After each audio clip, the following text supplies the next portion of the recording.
But let's look into 2 Chronicles 7:14 for this morning.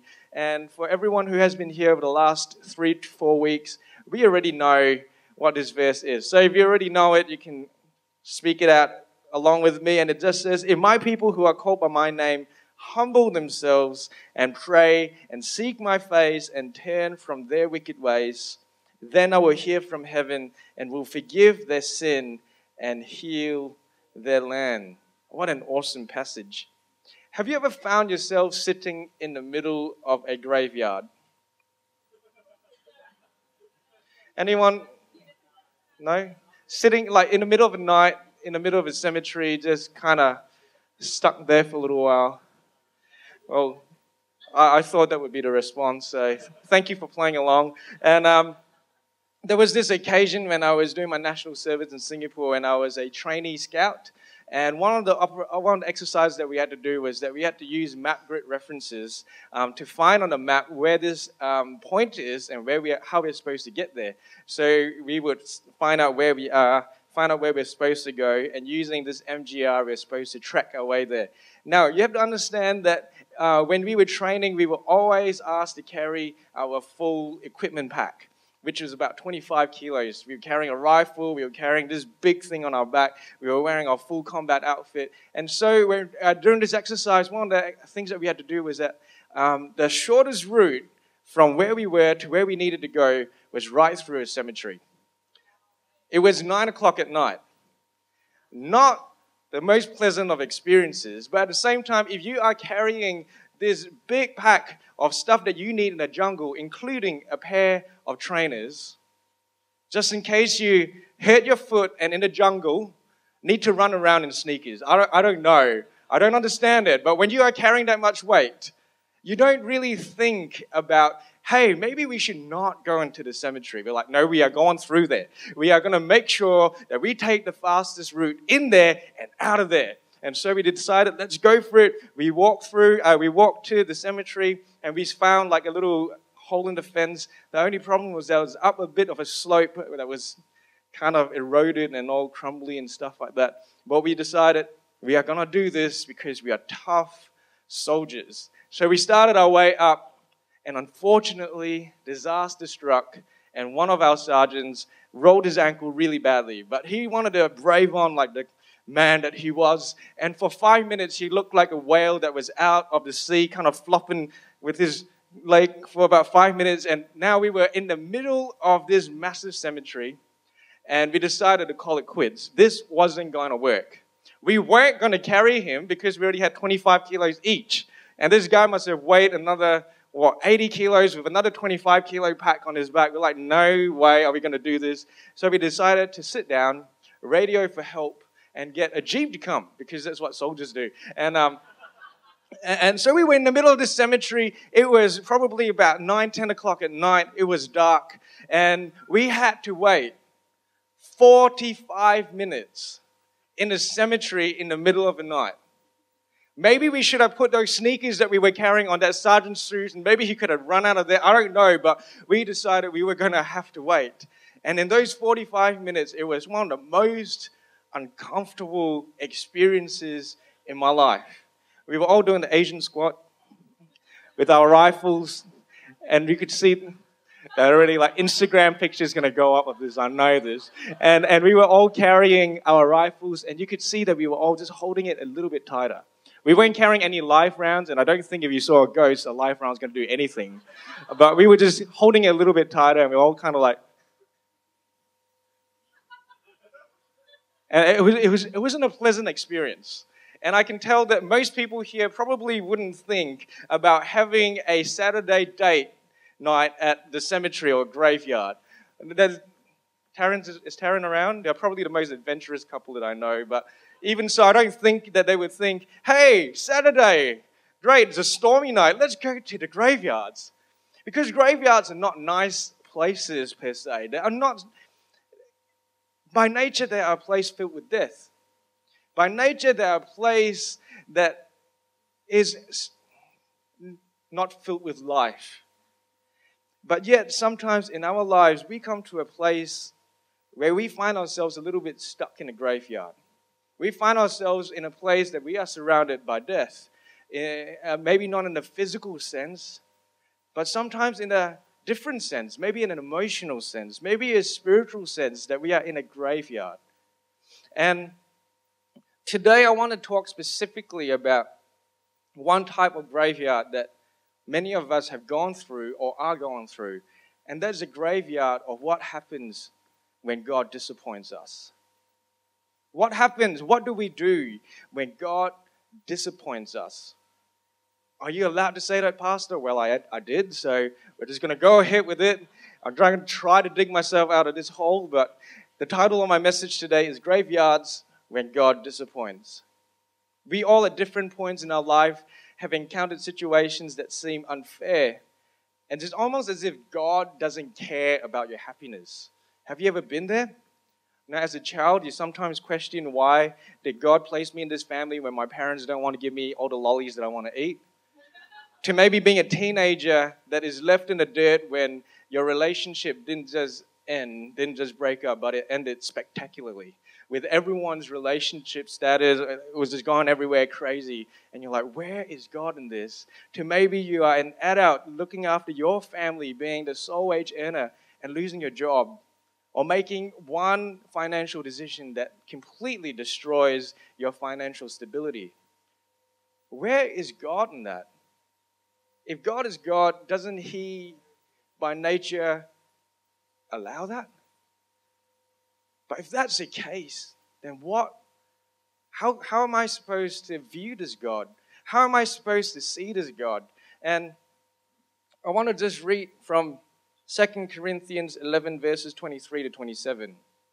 Because this is an amazing passage that the Apostle Paul, one of the greatest church planters that we read about in the Bible, and some of the encounters that he faces. And one of the things that really sticks in my mind is what happens when God disappoints, especially when I'm trying to do something right. And the Apostle Paul writes this: I am talking like a madman. Great way to start a sentence. With far greater labors, far more imprisonments, with countless beatings, and often near death. 5 times I received at the hands of the Jews the 40 lashes less one. 3 times I was beaten with rods. Once I was stoned. 3 times I was shipwrecked. A night and a day I was adrift at sea, on frequent journeys, in danger from rivers, dangers from robbers, dangers from my own people, danger from Gentiles, danger in the city, danger in the wilderness, danger at sea, danger from false brothers, in toil and hardship, through many a sleepless night, in hunger and thirst, often without food, the worst one by far, in cold and exposure.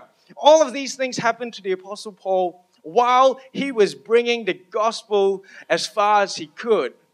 Now, I imagine if Paul lived today and he had Facebook, what kind of insights we would have into his life. Would there be status updates like, shipwrecked again? Maybe I should be a weatherman. Or maybe got whipped again, not even married. Or would there be something a little bit deeper? Would Paul have the humor left? Or would sometimes the joy is just sucked out of his life and he say, am I in the right place when everywhere that I turn, I face death? When a guy is saying, I am sounding like a madman now and I'm facing danger, danger, danger, danger, danger, danger, danger. Where would his heart be?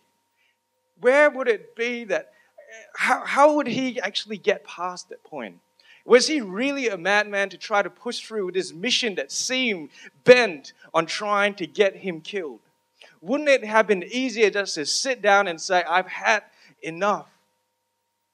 Because we have the beauty of hindsight, we see that Paul had fought through all of that. We see that Paul bust through all of those times where he was in a graveyard. But how did he do that? How do you walk past the point where you feel like God is being a little bit unfair? Just keep those questions in mind. We are going to be diving into another Bible story. This time we're going to take it from 1 Chronicles chapter 13. And a little bit of the foundation behind the story. This was when King David The king before him, King Saul, had just died in battle, and all the Israelites came to this place where King David was and said, hey, we want to make you king. And so King David became the king of Israel, and this was one of the first things that he did. In chapter 13, we read, David consulted with the commanders of thousands and of hundreds, with every leader. And David said to all the assembly of Israel, if it seems good to you and from the Lord our God, let us send abroad to our brothers who remain in all the lands of Israel, as well as to the priests and the Levites in the cities that have pasture lands, that they may be gathered to us. Then let us bring the ark of our God to us, for we did not seek it in the days of Saul. All the assembly agreed to do so, for the thing was right in the eyes of all the people. See, David realized that the first thing that he needed to do as king, this was literally the first thing that he needed to do as king, was to let go of the ways of the previous king and to actually set up a new generation that would seek after God first. And in the Old Testament, we know that the presence of God is symbolized by this artifact known as the Ark of the Covenant. And now at that time when King David was king in Jerusalem, the ark wasn't in Jerusalem. It was in a city that was a little bit outside of Jerusalem. I don't know how far, the Bible isn't completely clear about that. But King David said to all of Israel, he sent messengers to all of Israel, millions of people, and said, we need to seek the face of God, and we are going to bring it to where we are. And so in verse 6 we read, and David and all Israel went up to that place that is to the other place that belongs to Judah, to bring up from the ark of God, to bring up from there the ark of God, which is called by the name of the Lord who sits enthroned above the cherubim. And they carried the ark of God on a new cart from the house of Abinadab, and Uzzah and Ahio were driving the cart. And David and all Israel, millions of people, were celebrating before God with all of their might, with song and lyres and harps and tambourines and cymbals and trumpets. Good stuff, isn't it? All the people gathered? Check. New cart for the ark. God needs that new cart. Check. 2 guys with cool names to carry that ark. Check. Loud music. Don't tell me it's not in the Bible. Check. Let's read on in verse 9. And when they came to the threshing floor of Shidon, Uzzah put out his hand to take hold of the ark, for the oxen stumbled. And the anger of the Lord was kindled against Uzzah, and he struck him down, which means that he died, because he put out his hand to the ark.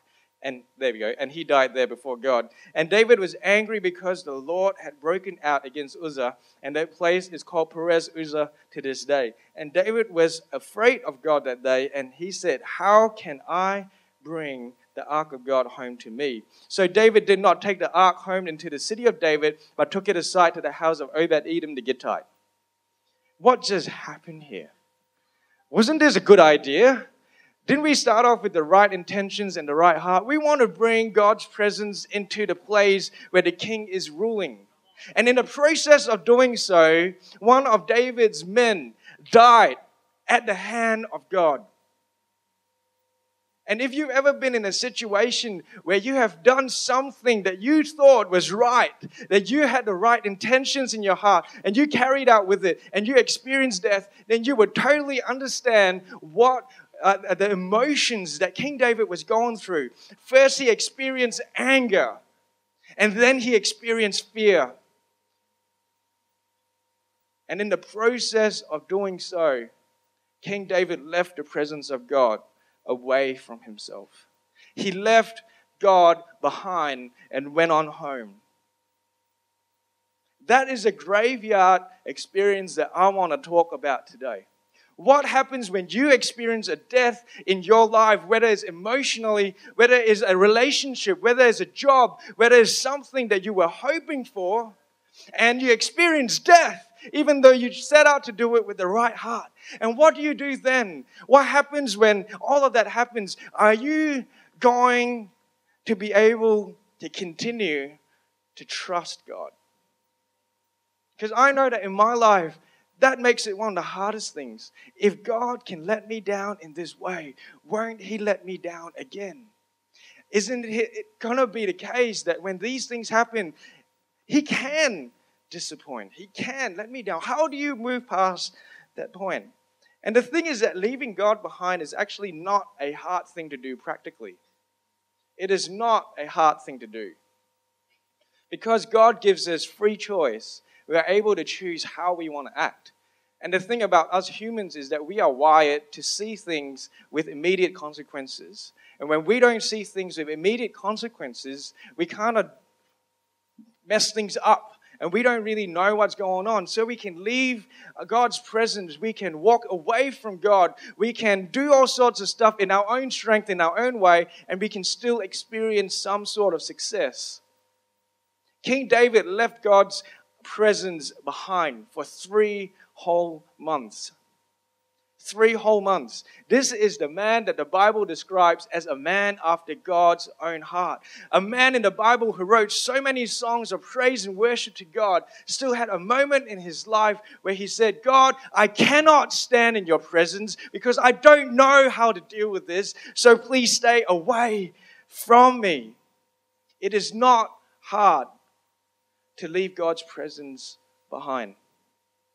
But one thing that David has that I don't know whether I've fully got is that he had trained his heart to be soft towards God. In those 3 months, he still experienced success. If you read on in chapter 14, you will see that David went on with his life and that he had all sorts of success, all sorts of prosperity. But then a moment came when the sworn enemies of the Israelites, the Philistines, decided to come and attack Israel. And David, who is one of the greatest warriors in the history of Israel, would he have been able to deal with that situation by himself? Possibly, maybe even probably. Would he have been able to lead all of Israel to fight against the Philistines, who is more like a band of barbarians or something like that? Probably. Probably would have won. But I think something sparked on the inside of his heart that was soft to God. And immediately he found himself in a place where he was asking God, God, how should I deal with this? And twice he went to God seeking direction. Twice God gave him a strategy. And twice David led Israel into a resounding victory over the Philistines. One thing I love about God is that no matter how far you run from him, is the moment that you come back to him, he doesn't go, no, you owe me for that time that you left me. He doesn't go, no, you need to start to sacrifice a little bit more, maybe bleed a little bit more, maybe work a little bit harder before I allow you into my presence. No, God is not like that. Immediately, he didn't even deal with that issue of David leaving the ark behind. He immediately said, go do this because I am going to bring you success. There is something powerful when people come to God, no matter where you are at, no matter how desperate you are, no matter how broken you are, no matter where you are at in your life, the moment you turn to God and say, I need help, I know that my God is always there to receive you. I know that my God is always there to bring you success. I know that my God is always going to be there and he's never going to let you go. The choice of letting God go is not his, it's mine.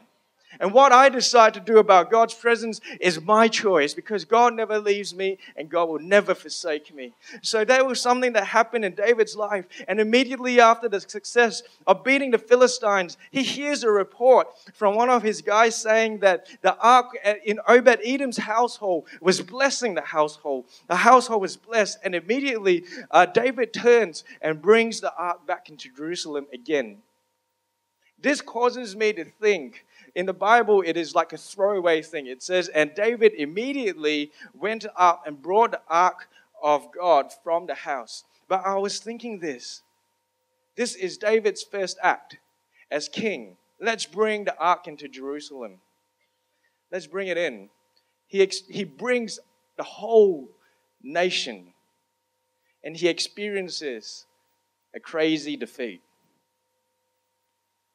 For him to go back into that place where he says, I need the presence of God, must have been a humiliating experience, must have been a difficult experience, must have been a place that something changed on the inside of his heart, that he knew that this was something that he needed to do.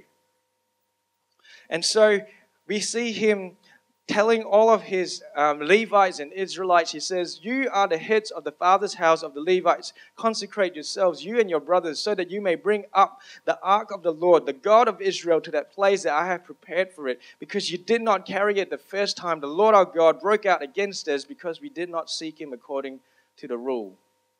The Bible doesn't tell us when that light bulb moment came. But I think it was in that moment where he sought after God again, when he needed help against the Philistines and he turned to God. I think he suddenly realized the first time that I tried to bring the ark into Jerusalem, my intentions weren't completely in the right. See, what happened the first time that David tried to bring the ark into Jerusalem? What did he do? Who did he consult? He consulted all of the leaders of Israel. The second time that he brought the ark into Jerusalem, who did he consult? No one. He's like, we're going to do this, and we're going to do it according to God's ways. You see, there's something in our hearts when we try to do the right thing. How many of us are actually having intentions of our own? And I know that this is true of myself. When I think that I'm doing the right thing, so often I'm trying to use God for my own benefit. King David must have realized that when he got all of his leaders around him and he said, hey, I think this is a great idea. I think he was trying to win their approval. I think that he was trying to show them that he knew the way to lead the nation. He was still a young guy. He wasn't a guy who was learned in leading a nation. He didn't have any pedigree, but he needed to lead this nation. And I think in his mind, how can I prove to the leaders of this nation that I know what I'm doing? Cool, let me gather all of them and let me show that I'm going to consult them around the things that need to happen, and maybe they will see that I'm a good king. But that doesn't work with God. That doesn't fly with God. Because I think that sometimes we get into this place where we go to God about the big things. The Philistines are attacking. I need God. Let's bring God's presence in. We don't need to ask God how to bring his presence in. We don't need to talk to God about that kind of stuff. I'm good enough. I know how to do that kind of stuff. And I think so many of us get into that place where we only relegate God into that place of genie in the bottle. I need this, God. Where are you? I need this, God. Where have you shown your hand? Why aren't you fighting on my behalf? And then when it comes to the little things of the everyday, we forget that God is already providing us with so much. Do you know that every breath of air that you have taken is only because God has allowed it? It is not because of you. It's not because you have thought about those muscles that need to go up and down so that you can breathe. It is God that has put you together. It is God that gives you the ability to breathe. It is God that gives you the ability to be alive. And so many of us in our lives, we take God and it's like, your fault for all the bad things that happen, but all the little things that are good is because of me. What kind of lifestyle is that? What kind of mindset is that? It is a selfish mindset. It is a place where we have decided to put ourselves above God. And let's go back to Paul again, because he writes something absolutely amazing in 2 Corinthians chapter 1, verses 8 to 10. He says, for we do not want you to be unaware, brothers, of the affliction we experienced in Asia. For we were so utterly burdened beyond our strength that we despaired of life itself. We know that Paul did all these amazing things. But do you know there was a moment that he thought of taking his own life? It said there that we despaired of life itself. Maybe life is too hard to take. But he writes on, indeed we felt that we had received the sentence of death, but that was to make us, let's read this again, but that was to make us rely not on ourselves, but on God who raises the dead. He delivered us from such a deadly peril, and He will deliver us. On Him we have set our hope that He will deliver us again. Troubles and perils, even to the point of death, are to make us rely not on ourselves, but on God. And not just any God, a God who raises the dead. And when you go into your graveyard situation, you can choose to sit in your graveyard, you can choose to lie in your graveyard, or you can choose to turn your eyes to a God who raises the dead. You can choose your depression, you can choose your despair, you can choose the destruction that your life is in, or you can choose to turn to a God who raises the dead.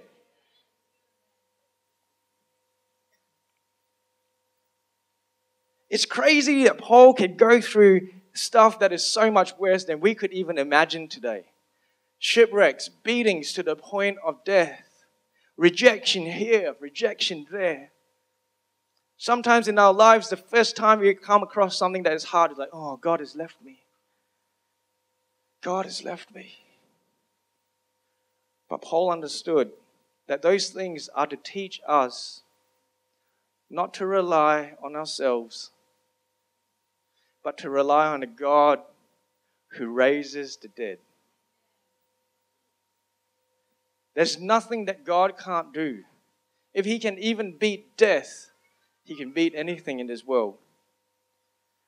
So let's go back to David and the account of the ark, because I think there's something that we can learn here. David was angry at God.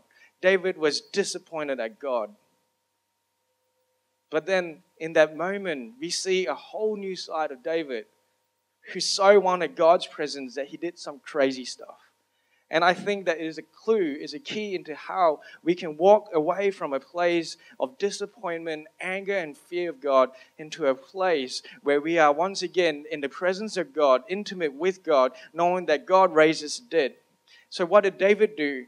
He brought extravagant praise. He brought extravagant praise. What do I mean by this?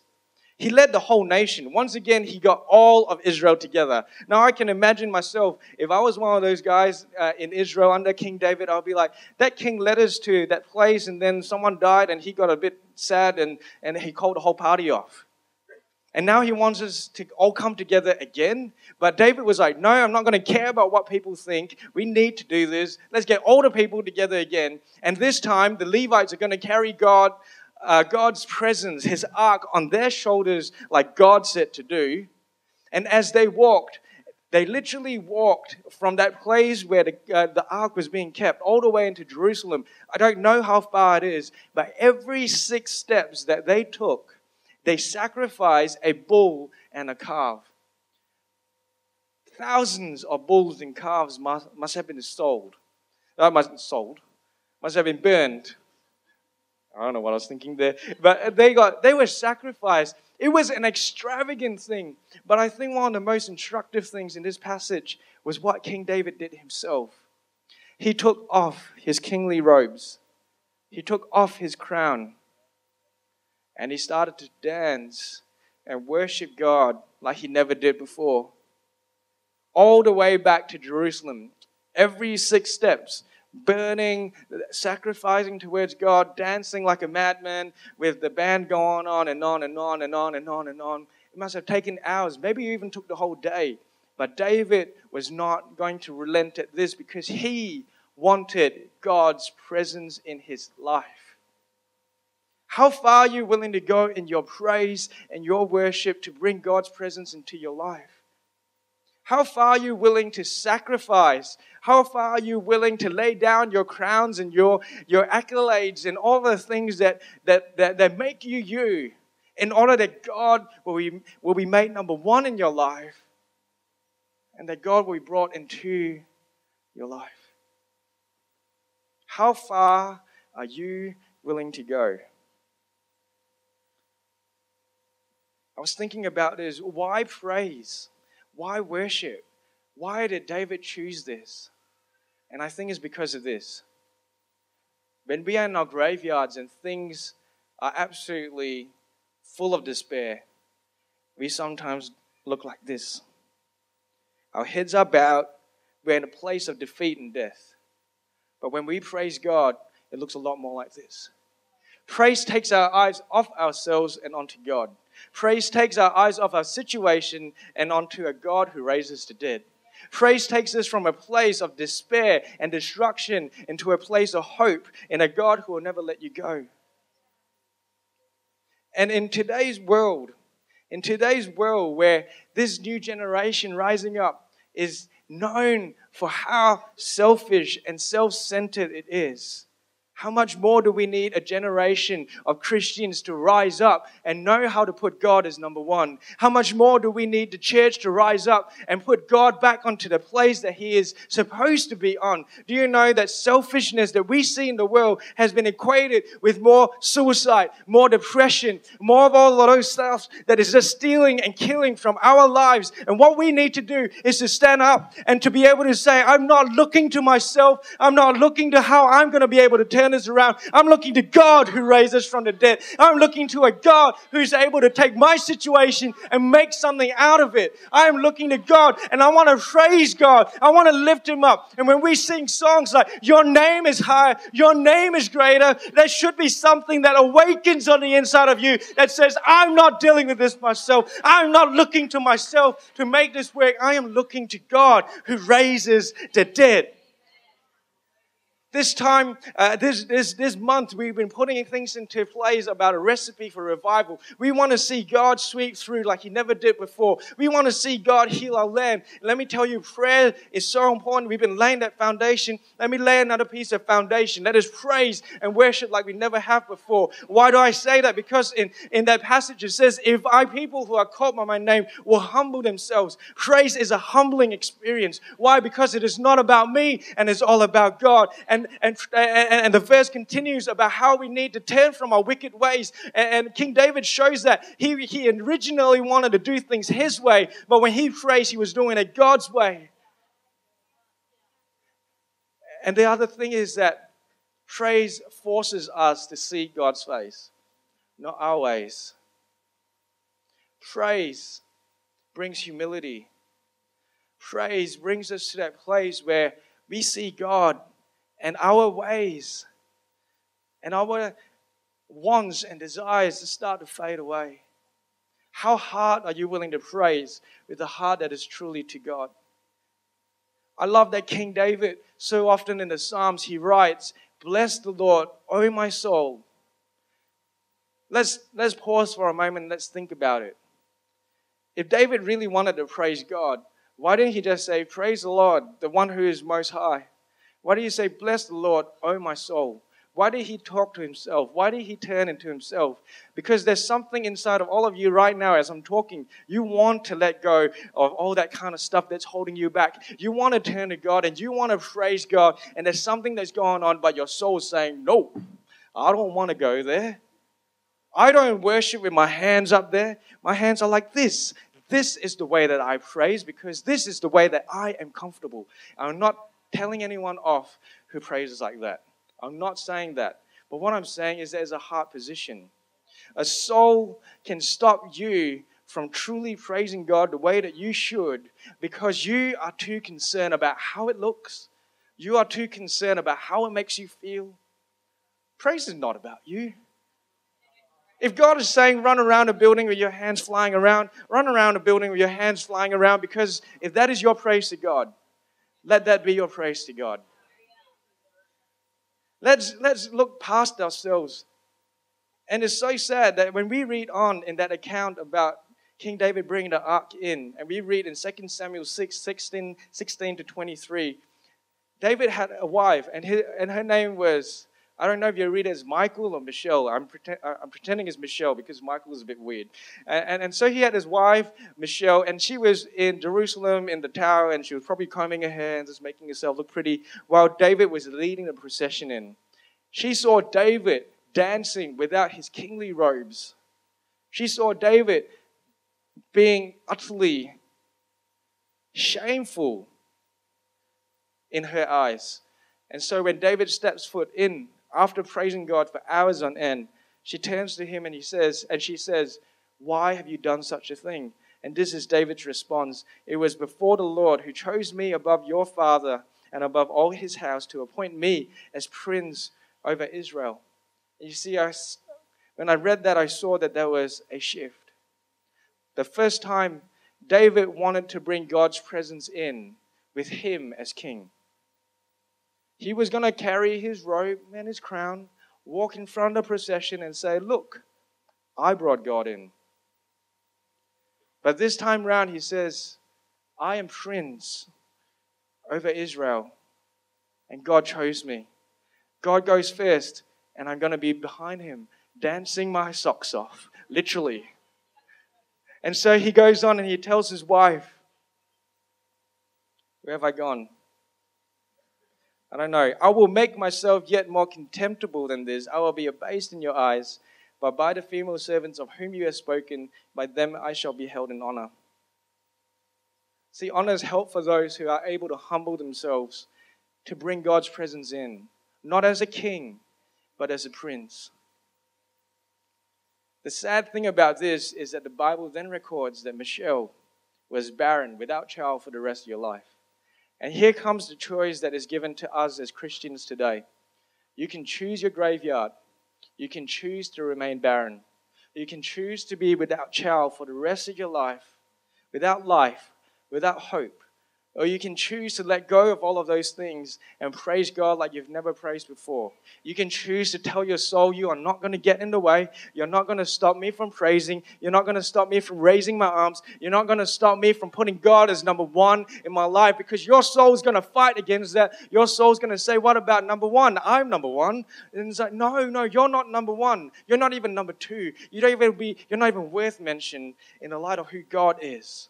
And that's the kind of heart that we need to bring as a church if we want to see revival sweep across the land. David led the whole of Israel into praise and worship. The whole of Israel, the whole nation turned to God. And during King David's reign, the whole of Israel were always soft towards God. A simple act of saying, God, you are number one. Church, we need to learn how to humble ourselves properly. We need to learn how to see God's face like it's the only thing that matters, because it is the only thing that matters. And let's bring a God who raises the dead back into the church. Let us not confine God to the outside of church or just to a half an hour worship session. Let's carry God wherever we go. It is not just about the songs that you sing. It is about the heart condition that you carry. And how do you get there? Simple. Start today, not tomorrow, not next week, not when your soul starts to get more in control of your life again. Start today. Start with your worship today. Start with a place that goes, I'm surrendering today, I'm surrendering tomorrow, I'm surrendering the day after, because God is always going to be number one of my life.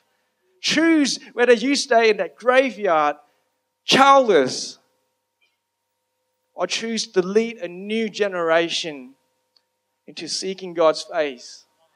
Let's be a church that leaves that away, because that leads to suicide. That leads to depression. But God leads to hope.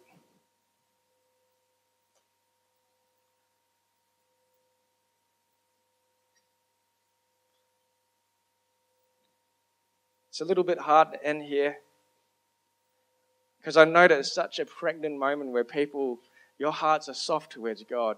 And being soft towards God is a training experience. And I really want us to get into that in a little while. But my heart is for people right now across this room who doesn't even know God. Or maybe you have experienced God, but you have been in your mind disappointed by God. Let me tell you that God had a higher purpose than for the desire that died. God had a higher purpose than for your plans. God had a higher purpose than for what you experienced. And because you've left Him behind, you haven't been able to step into what God truly wants for you. And so I want to talk to people who haven't been in a place where you have surrendered your heart to God. See, the Bible teaches us that all of us have sinned and fallen short of the glory of God. That means that we have disappointed God in some way, shape, or form, whether by the things that we do or the things that we don't, or simply by being born on earth. We just carry the corruption that the world brings and puts on us. And the thing is that sin separates us from God. And the number one thing about praise, number one thing about worship, number one thing about reconnecting with God is that we need to first invite God to wash us clean. It is a gift of grace. It is not something that you do. There is no specific power in the prayer that I'm going to lead you into saying, but the power is in your heart saying that, God, I want to make you number one no matter what happens.